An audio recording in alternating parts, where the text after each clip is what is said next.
আগামীকাল যদি হঠাৎ আপনার বাড়ির গ্যাস বন্ধ হয়ে যায়, পেট্রোল পাম্পে তেল না পেয়ে হঠাৎ যদি লাইনে দাঁড়াতে হয়, তাহলে আপনি কি প্রস্তুত এই আসন্ন সংকটের জন্য?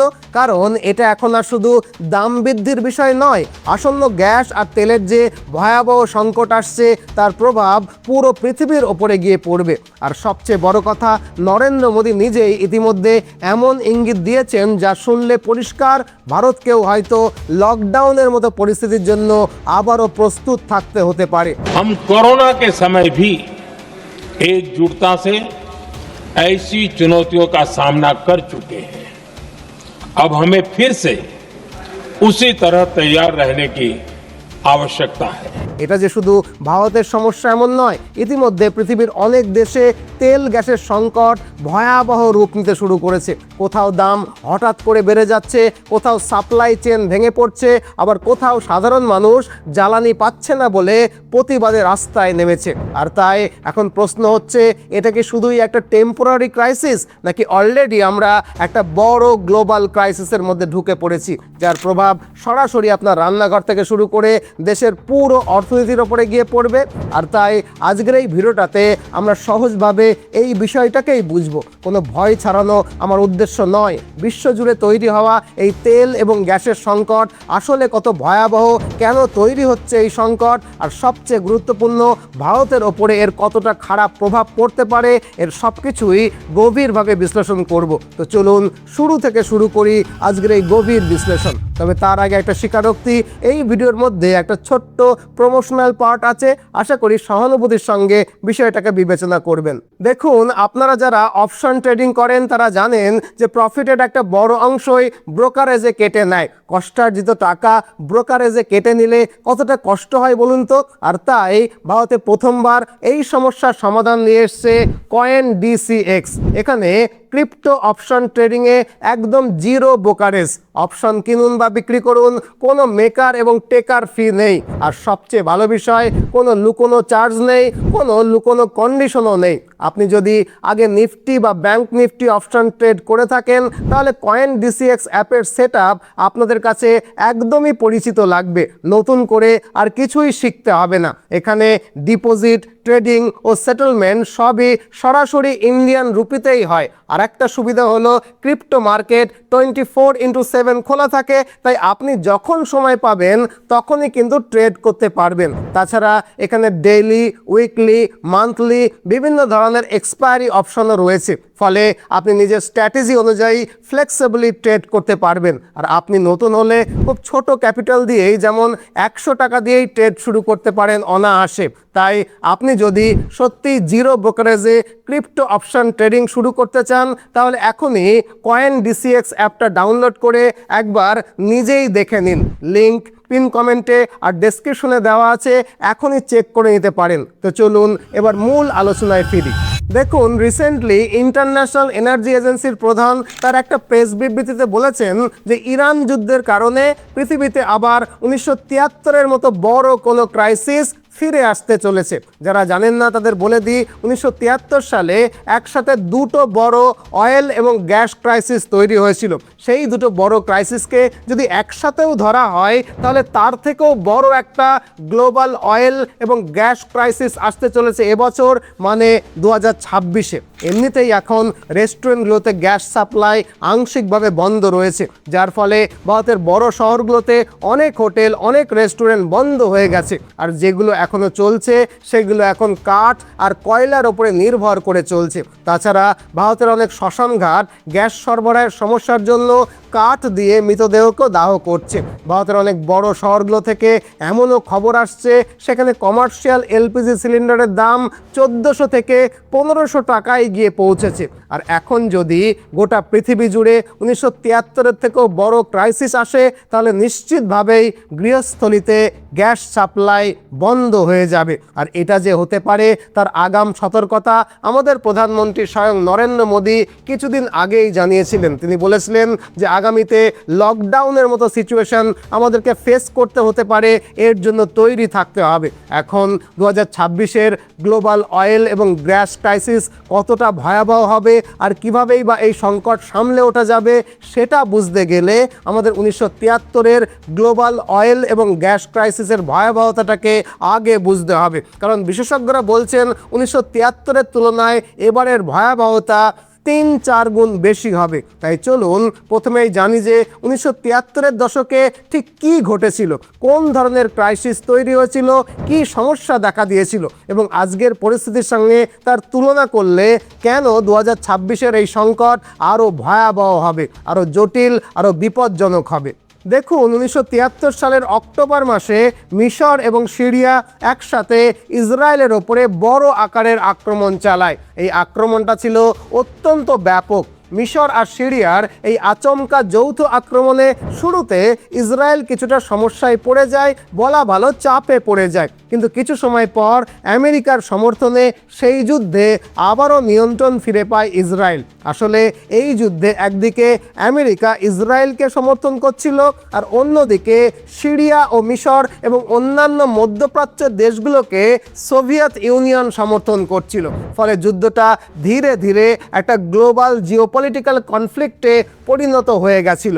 এই সময় মূলত রাশিয়ার ইন্ধনে মধ্যপ্রাচ্যের উপসাগরীয় দেশগুলো যেমন সৌদি আরব, কুয়েত তেলকে একটা অস্ত্র হিসাবে ব্যবহার করতে শুরু করে। তারা ক্রুড অয়েলের উৎপাদন কমিয়ে দেয় এবং আমেরিকা ও পশ্চিমা দেশগুলোর কাছে তেল রপ্তানি বন্ধ করে দেয়।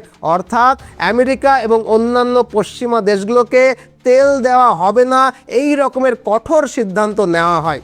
এই সিদ্ধান্তে সৌদি আরব, কুয়েত, ইউএই, ইরাক সহ বেশ কয়েকটা দেশ অংশ নিয়েছিল। তারা একসাথে একটা গ্রুপ তৈরি করে যার নাম ছিল OAPEC বা ওয়াপেক, অর্থাৎ আরব ওপেক সদস্যদের একটা জোট। এর ফল কি হয়েছিল? এর ফল হয়েছিল মারাত্মক। বিশ্ব বাজারে ক্রুড অয়েলের দাম প্রায় 300% বেড়ে গিয়েছিল। সেই সময় তেলের দাম ছিল ব্যারেল প্রতি $3 মতো, কিন্তু এই এমবার্গের পর কয়েক মাসের মধ্যেই তা 300%-এর ওপরে বৃদ্ধি পেয়ে যায়। পৃথিবীর ইতিহাসে সম্ভবত এটাই প্রথমবার ছিল যখন রাজনৈতিকভাবে এত বড় স্কেলে তেলের দামকে নিয়ন্ত্রণ বা প্রভাবিত করা হয়েছিল। এর আগে কিছুটা প্রভাব অবশ্যই পড়তো ঠিকই, কিন্তু এত বিশাল মাত্রায় মানে 300% বৃদ্ধির মতো ঘটনা সেবারই কিন্তু পৃথিবীর ইতিহাসে প্রথমবার দেখা দিয়েছিল। আর এর ফলে পশ্চিমা দেশগুলোতে, বিশেষ করে আমেরিকায় পেট্রোল পাম্পে দীর্ঘ লাইন পড়ে যেতে শুরু করে। বাধ্য হয়ে আমেরিকান সরকারকে তেল এবং গ্যাসের জন্য রেশনিং সিস্টেমকে চালু করতে হয়। সেই সময় অনেক পেট্রোল পাম্প এবং গ্যাস ডিস্ট্রিবিউশন কোম্পানি রীতিমতো বন্ধ হয়ে যায়। সরকার বাধ্য হয়ে স্পিড লিমিট নির্ধারণ করে দেয়, মানে নির্দিষ্ট গতির বেশি গাড়ি চালানো যাবে না বলে সরকার সার্কুলার পর্যন্ত জারি করে। এমনকি সপ্তাহে কিছুদিন কার ফ্রি ডে চালু করা হয়, যেদিন গাড়ি চালানোটাই বন্ধ রাখা হতো। পরিস্থিতি এতটাই গুরুতর হয়ে উঠেছিল যে গ্যাস এবং তেলের সাশ্রয়ের জন্য আমেরিকা সহ পশ্চিমা দেশগুলোতে বিশেষ ক্যাম্পেইন পর্যন্ত চালানো হচ্ছিল। পরিস্থিতি কি ভয়ঙ্কর হয়েছিল আশা করি অনুভব করতে পারছেন। তবে এর সবচেয়ে ভয়ঙ্কর প্রভাব পড়েছিল জিনিসপত্রের দামে। আমেরিকা সহ পশ্চিমা দেশগুলোতে তখন মুদ্রাস্ফীতি চরমে ওঠে, কারণ তেল ও গ্যাস শুধু পরিবহনেই নয়, শিল্প উৎপাদন সহ প্রায় সব ক্ষেত্রেই ব্যবহৃত হয়। ফলে তেল ও গ্যাসের দাম বাড়লে সব কিছুরই খরচ বেড়ে যায় এবং স্বাভাবিকভাবেই দেশে মুদ্রাস্ফীতি বাড়ে। আর এই ভয়ঙ্কর মুদ্রাস্ফীতির ফলে শিল্পক্ষেত্রে খরচ বেড়ে যাওয়ায় উৎপাদন কমে যায়, যার ফলে চাকরি হারানোর মতো ঘটনা বাড়ে এবং বেকারত্ব দ্রুত বৃদ্ধি পায়, যার প্রত্যক্ষ ফলে বিশ্বজুড়ে অর্থনৈতিক মন্দা বা রিসেশন দেখা যায়। আমেরিকা, ইউরোপ, জাপানের মতো বড় অর্থনীতিগুলোর ইকোনমিক গ্রোথ বা জিডিপি গ্রোথ ধীর হয়ে যায়, মানে স্লো ডাউন হয়ে যায়। আমেরিকা সহ পশ্চিমা দেশগুলোতে এমন ভয়াবহ পরিস্থিতি তৈরি হয় যা নিয়ন্ত্রণ করা সরকারের জন্য অত্যন্ত কঠিন হয়ে পড়ে। আশা করি 1973-এর গ্লোবাল অয়েল এবং গ্যাস ক্রাইসিসের ভয়াবহতা আপনাদেরকে বুঝিয়ে বলতে পারলাম। এখন 1973-এর গ্লোবাল ইকোনমিক ক্রাইসিসের সাথে যদি আজকের মানে 2026 সালের ক্রাইসিসের তুলনা করা যায়, তাহলে দেখা যাচ্ছে যে এখনকার পরিস্থিতিতে শুরুতে আমেরিকা, ইসরায়েল এবং ইরান এই তিনটে দেশ যুদ্ধে জড়িয়ে পড়লেও এর প্রভাব পুরো উপসাগরীয় অঞ্চলে গিয়ে পড়েছে। বিশেষ করে হরমুজ প্রণালী মারাত্মকভাবে ক্ষতিগ্রস্ত হয়েছে। আপনারা জানেন বিশ্বের প্রায় 20% তেল এই সরু জলপথ দিয়ে প্রবাহিত হয়। এটি একটা অত্যন্ত গুরুত্বপূর্ণ চোক পয়েন্ট বর্তমানে, যেটিকে ইরান ব্লক করে রেখেছে। এর ফল কি হচ্ছে? তেলবাহী জাহাজ মানে ট্যাঙ্কারগুলো সহজে চলাচল করতে পারছে না। তাছাড়া যুদ্ধকালীন পরিস্থিতিতে অয়েল ট্যাঙ্কারগুলোতে বিমার খরচ অনেকটা বেড়ে গেছে, যার ফলে পুরো সাপ্লাই চেন ভেঙে পড়ার মতো অবস্থা তৈরি হয়েছে। ফলে পৃথিবীর সব দেশেই তেল আর গ্যাসের আকাল বা সংকট তৈরি হয়েছে। এখন যদি 1973 সালের সঙ্গে আজকের মানে 2026-এর অবস্থার তুলনা করা যায়, তাহলে দেখা যাবে যে সেই সময়ের সংকট ছিল কন্ট্রোল শক, অর্থাৎ ইচ্ছাকৃতভাবে এবং নির্দিষ্টভাবে কিছু দেশের বিরুদ্ধেই ব্যবস্থা নেওয়া হয়েছিল। মানে মধ্যপ্রাচ্যের দেশগুলো সিদ্ধান্ত নিয়েছিল যে তারা পশ্চিমা দেশগুলোর কাছে তেল বিক্রি করবে না। ফলে প্রভাব পড়েছিল মূলত সেই দেশগুলোর ওপরে। ভারত বা অন্য অনেক দেশের ওপরে তুলনামূলকভাবে কম প্রভাব পড়েছিল। বলা ভালো, ভারতের ওপরে তেমন প্রভাব পড়েইনি। কিন্তু আজকের পরিস্থিতি একেবারেই আলাদা। এখন ইরান যুদ্ধের প্রভাব পুরো বিশ্ব জুড়ে ছড়িয়ে পড়েছে, মানে একটা গ্লোবাল স্পিল ওভার তৈরি হয়েছে। এবার অয়েল এবং গ্যাসের এই গ্লোবাল ক্রাইসিস যদি ব্যারেলের হিসেবে তুলনা করি, তাহলে 1973 সালে প্রতিদিন যেখানে 40 থেকে 50 লাখ ব্যারেল তেলের ঘাটতি হচ্ছিল, আজকে সেখানে প্রতিদিন প্রায় 2 কোটি ব্যারেলের তেলের ঘাটতি হচ্ছে। অর্থাৎ তখন গ্লোবাল সাপ্লাইয়ের প্রায় 7% প্রভাবিত হয়েছিল, আজ তা প্রায় 20% প্রভাবিত হচ্ছে। তখন প্রভাব মূলত পশ্চিমা দেশগুলোতে সীমাবদ্ধ ছিল, কিন্তু আজ এর প্রভাব সারা বিশ্বের ওপরে এসে পড়েছে। মানে এই পয়েন্টগুলো থেকেই আন্দাজ করা যায় যে আজকের মানে 2026-এর এই অয়েল এবং গ্যাস ক্রাইসিস আরও কতটা বেশি ভয়াবহ। তবে আরও 3টে কারণ আছে যার জন্য আজকের এই অয়েল এবং গ্যাস ক্রাইসিস আরও বেশি বিপজ্জনক হয়ে উঠেছে। এর মধ্যে প্রথম এবং সবচেয়ে বড় কারণ হলো বিশ্বায়ন বা গ্লোবালাইজেশন। সহজ ভাষায় বললে বিশ্বায়নের জন্যই আজকের পৃথিবীতে একটা দেশের অর্থনীতি আর একটা দেশের অর্থনীতির সঙ্গে খুব গভীরভাবে জড়িয়ে আছে। 1973 সালের সময় পরিস্থিতি কিন্তু একেবারেই অন্যরকম ছিল, মানে আলাদা ছিল। তখন দেশগুলোর মধ্যে এত বেশি যোগাযোগ ছিল না বা একে অপরের সঙ্গে এত বেশি নির্ভরতার মধ্যে কিন্তু তারা থাকতো না। যেমন 1991 সালে ভারতে যে লিবারাইজেশন, প্রাইভেটাইজেশন এবং গ্লোবালাইজেশন সংস্কার শুরু হয়, তার আগে বেশিরভাগ দেশ সব কিছু নিজেরাই উৎপাদন করত এবং নিজেরাই ব্যবহার করত। খুব জরুরি কিছু জিনিসপত্র ছাড়া বাইরে থেকে তেমন কিছু আমদানি তারা করতো না। ফলে এক দেশের সমস্যার প্রভাব অন্য দেশে গিয়ে খুব একটা বেশি পড়তো না। কিন্তু এখন পরিস্থিতি পুরোপুরি বদলে গেছে। আজকের পৃথিবী একটা বড় নেটওয়ার্কের মতো। এখানে ম্যানুফ্যাকচারিং, শিপিং, খাদ্য সরবরাহ সব কিছুই একে অপরের সঙ্গে যুক্ত। আর তাই এখন একটা দেশের সমস্যা তৈরি হলে তার প্রভাব খুব দ্রুত অন্য দেশে গিয়ে পৌঁছে যায়। এই কারণেই এখন তেল এবং গ্যাসের দামে হঠাৎ ধাক্কা লাগলে সেটা এখন আর শুধু জ্বালানি খাতে সীমাবদ্ধ থাকে না, এর প্রভাব পড়ে পরিবহন, কৃষি, শিল্প, প্রায় সব ক্ষেত্রের ওপরে গিয়ে। কারণ আজকের দিনে তেল বা গ্যাস শুধু গাড়ি চালানোর জন্য নয়, সার তৈরি, প্লাস্টিক উৎপাদন, কেমিক্যাল ইন্ডাস্ট্রি, এমনকি বিদ্যুৎ উৎপাদনেও ব্যাপকভাবে ব্যবহৃত হয়। তাই তেল ও গ্যাসের দাম বাড়লে তার সাথে সাথে খাদ্যের দাম বাড়ে, অন্যান্য জিনিসপত্রের দাম বাড়ে, ফলে মুদ্রাস্ফীতি বেড়ে যায়। আর মুদ্রাস্ফীতি বাড়লে শিল্পক্ষেত্রেও মন্দা দেখা দেয়। অর্থাৎ তেল ও গ্যাসের সংকট একটা দেশের পুরো অর্থনীতিকে নাড়িয়ে দিতে পারে। আর একটা দেশের অর্থনীতি নড়ে গেলে সঙ্গে সঙ্গে নেটওয়ার্কের মতো গ্লোবালাইজেশনের জন্য অন্যান্য সব দেশের অর্থনীতির ওপরে গিয়ে কিন্তু তার প্রভাব আছড়ে পড়ে। তো এই গেল প্রথম কারণের ব্যাখ্যা।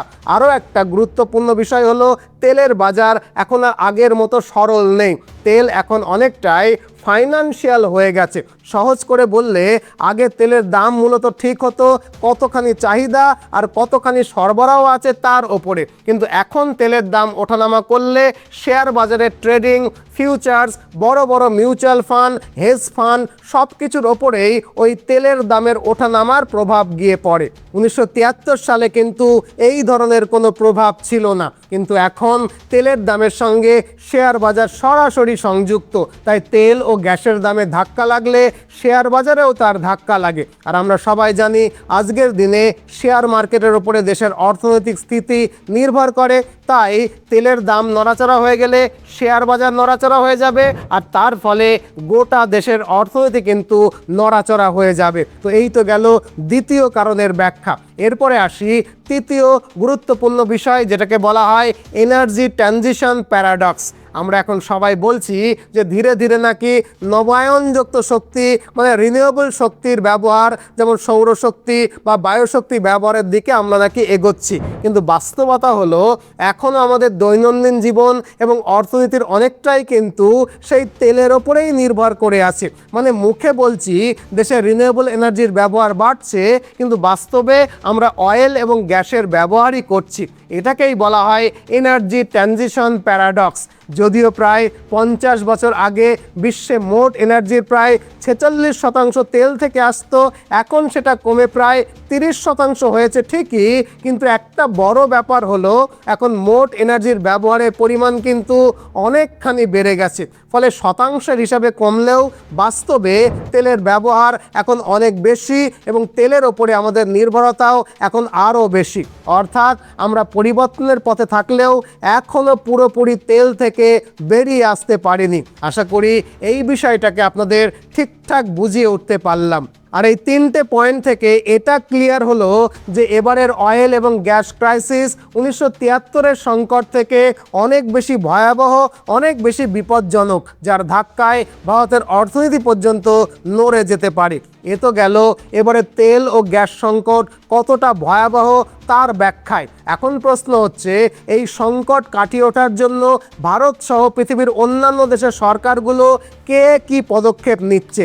আসলে 1973 সালের বড় তেল সংকটের পর থেকেই বিশ্বের সব দেশগুলোই প্রায় একটা গুরুত্বপূর্ণ শিক্ষা নেয়। তারা বুঝতে পারে হঠাৎ তেলের অভাব হলে দেশের পুরো অর্থনীতিই কিন্তু কেঁপে যেতে পারে। তাই সেই সময় থেকে দেশগুলো নিজেদের জন্য আলাদা করে স্ট্র্যাটেজিক পেট্রোলিয়াম রিজার্ভ বা জরুরি তেলের ভান্ডার তৈরি করতে শুরু করে।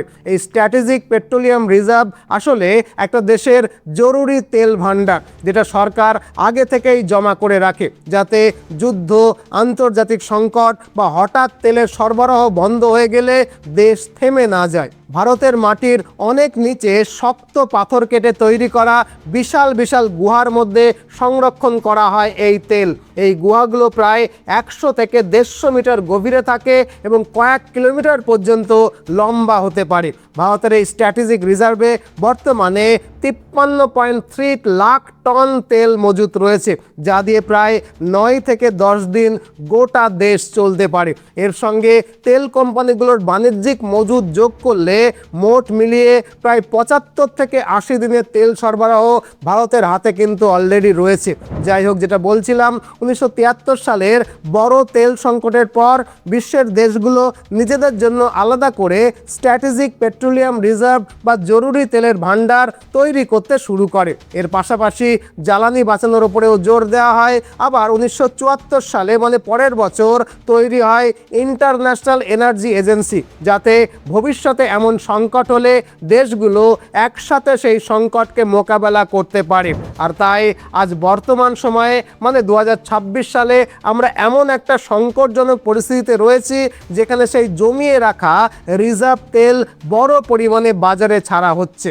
ইতিহাসে খুব কম সময়ই এমন হয়েছে যখন এত বেশি পরিমাণে জরুরি তেল ব্যবহার করা হয়েছে। শেষবার 2022 সালে রাশিয়া ইউক্রেন ওয়ার শুরু হওয়ার সময় কিছুটা এমন পরিস্থিতি দেখা গিয়েছিল, কিন্তু এখন পরিস্থিতি আরও অনেক বেশি জটিল। ইরান যুদ্ধ এখনও পুরোপুরি শেষ হয়নি, তার মধ্যেই বিশ্বজুড়ে প্রায় 4,000 লাখ ব্যারেল তেল রিজার্ভ থেকে বের করে বাজারে দেওয়া হয়েছে। ইন্ডিয়া, ইউনাইটেড স্টেটস, জাপান সহ প্রায় সব বড় দেশই এখন নিজেদের মজুদ তেলকে ভেঙে ব্যবহার করছে। বিশেষ করে ভারত তার মোট চাহিদার যেটুকু তেল আমদানি করতে পারছে তার সঙ্গে বাকিটুকু আমাদের সঞ্চিত তেল তুলে দেশের আভ্যন্তরীণ চাহিদাকে মেটানো হচ্ছে। আর আগেই বলেছি যে ভারতের কাছে মোট 70 থেকে 80 দিনের তেল মজুত আছে। পরিস্থিতি কতখানি গুরুতর আশা করি উপলব্ধি করতে পাচ্ছেন যে সেই 70-80 দিনের তেল এখন আমাদের তুলে ব্যবহার করতে হচ্ছে। এর পাশাপাশি তেলের চাহিদা কমানোর চেষ্টাও করা হচ্ছে। বিভিন্ন দেশের ওপরে কূটনৈতিক চাপ তৈরি করা হচ্ছে যাতে সরবরাহ বাড়ে, কিন্তু সমস্যা এত বড় হয়ে দাঁড়িয়েছে যে সরকারের হাতেও কিন্তু খুব বেশি কার্যকর বিকল্প নেই। অর্থাৎ পরিস্থিতি সামলে দেওয়া এখন ক্রমশ কঠিন হয়ে উঠেছে। ফলে ভারতের ওপরে এর প্রভাব খুবই খারাপভাবে পড়ছে, কারণ আমরা তেল এবং গ্যাসের জন্য প্রায় পুরোটাই বিদেশের ওপরে নির্ভরশীল। বিশেষ করে মধ্যপ্রাচ্য থেকে আমরা প্রায় 85% ক্রুড অয়েল আমদানি করি। তাই আন্তর্জাতিক বাজারে তেলের দাম বাড়লেই তার সরাসরি প্রভাব পড়ে আমাদের দেশের পেট্রোল, ডিজেল এবং গ্যাসের দামে, আর সেখান থেকে এই প্রভাব এসে পড়ে দেশের পুরো অর্থনীতিতে। তবে এখানে একটা বিষয় অবশ্য গুরুত্বপূর্ণ, সরকার আগেই কিছুটা প্রস্তুতি নিয়ে রেখেছিল। পেট্রোল এবং ডিজেলের ওপরে যে এক্সাইজ ডিউটি নেওয়া হতো তা অনেকটাই কিন্তু এখন কমিয়ে দেওয়া হয়েছে। আগে যেখানে 30 টাকার বেশি ট্যাক্স নেওয়া হতো, এখন পরিস্থিতি সামাল দিতে ডিজেলের ওপরে কার্যত শূন্য এবং পেট্রোলের ওপরে খুব কম পরিমাণে ট্যাক্স রাখা হয়েছে।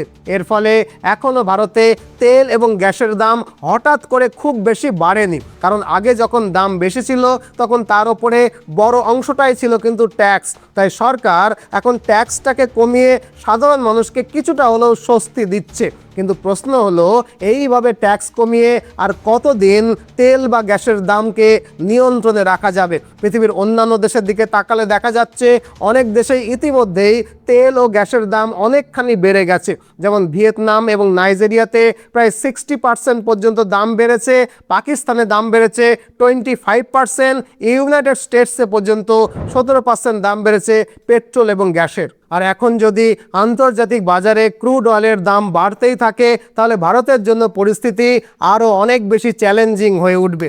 এতক্ষণের আলোচনায় আপনারা নিশ্চয়ই বুঝতে পারলেন যে তেল এবং গ্যাসের সংকট এমন জায়গায় গিয়ে পৌঁছেছে যে আমরা আমাদের মজুদ তেল তুলে দেশের চাহিদা মেটাতে বাধ্য হচ্ছি। অন্যান্য দেশ থেকে তেল ও গ্যাস আমদানির এখনও বড় কোনো নিশ্চয়তাও তৈরি হয়নি, আর আমাদের কাছে মাত্র 70 থেকে 80 দিনের তেল মজুত রয়েছে।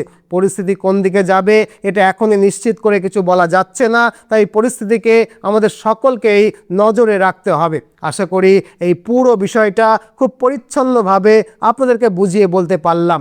আশা করি আপনাদের ভিডিওটা ভালো লেগে থাকবে। এবার একটা অনুরোধ, ভিডিওটাকে অবশ্যই লাইক করে দেবেন, আর নতুন হলে চ্যানেলটাকে সাবস্ক্রাইব করে নিতে ভুলবেন না। আর শুরুতে যেটা বলছিলাম, আপনি যদি জিরো ব্রোকারেজে ক্রিপ্টো অপশান ট্রেডিং করতে চান তাহলে এখনই CoinDCX অ্যাপ ডাউনলোড করে এর সব রকমের সুযোগ সুবিধা নিজেই দেখে নিতে পারেন। অ্যাপসের লিঙ্ক পিন কমেন্টে এবং ডেসক্রিপশনে দেওয়া আছে, চেক করে নিন। আজ এ পর্যন্তই, নতুন ভিডিও নিয়ে আবারও দেখা হবে। ততদিনে ভালো থাকবেন, সুস্থ থাকবেন, সদা সর্বদা ভারতের পক্ষে থাকবেন। জয় হিন্দ, জয় ভারত।